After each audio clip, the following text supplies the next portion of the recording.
Investec is active in investment banking, private banking and asset management. It was established in 1974 and operates mostly in the UK, South Africa and Australia.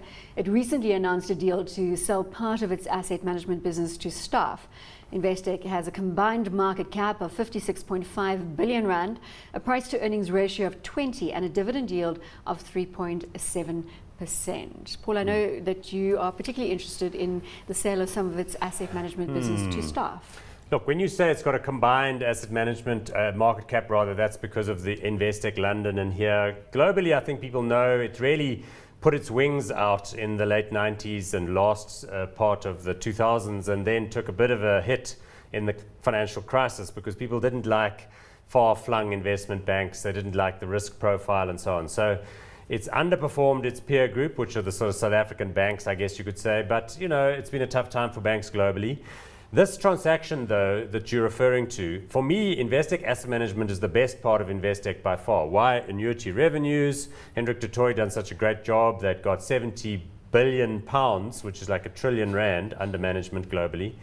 So the deal to sell it to part of them, I don't think looks good for shareholders. It's good for the guys doing the buying, and I think it was designed to keep them on board. Otherwise, they might have left. But I just don't think it's right in the institutional environment to be doing deals like that. Does it concern you, the deal? Oh, sure. I think the key concern will be what price are we paying for the transaction. I think they're paying, what, 180 million pounds across for the 15%.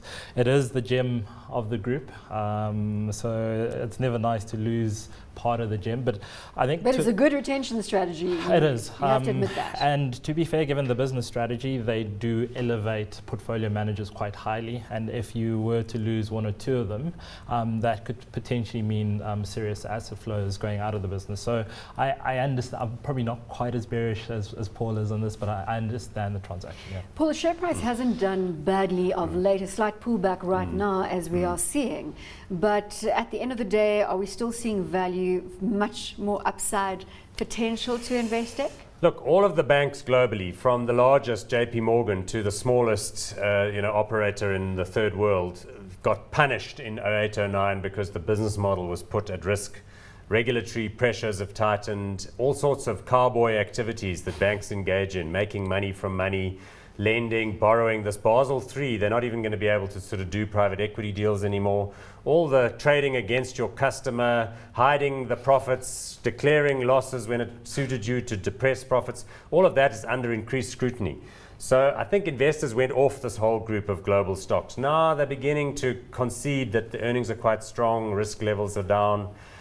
A lot of them have shared jobs. So you're saying the sector as a whole will potentially re-rate and Investec will benefit from that? Yeah, I think so, because they've all shared a lot of jobs and a lot of pressure has been put on banker bonuses and that sort of thing.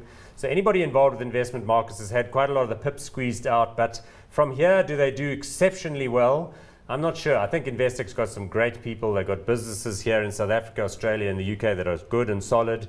Investment banking's good. Private client asset management is good. But there's nothing bad in the portfolio, according to they did your have report. that lending operations where they gave billions of rands to people like Zunaid Moti, and then he blew up, and then it all went away. That's what happens when you're involved with lending to entrepreneurs. Hot or not on this one, Seppo, is there anything else you want to add? Sure. I think Investec's unique in the South African banking environment where they've actually strategies been to go to developed markets and expand there as opposed to going into Africa. That seems to be the trend. If you look at First Rand and Standard Bank, they're all heading off to Africa and these guys are in UK and Australia and a little bit in the US. So that concerns me a little bit from a strategy perspective. When I look at valuations compared to local peers and global peers, they look a little rich. So I like the business, but I'm not hot on it. Paul, hot or not on Investec? No, I'm going to go with not hot. I don't like the transaction to diminish their stake in the investment business. And as I said earlier, I think the future of institutional asset management is indexing, which is low margin. So some of the glory days of asset management are behind them. So not hot.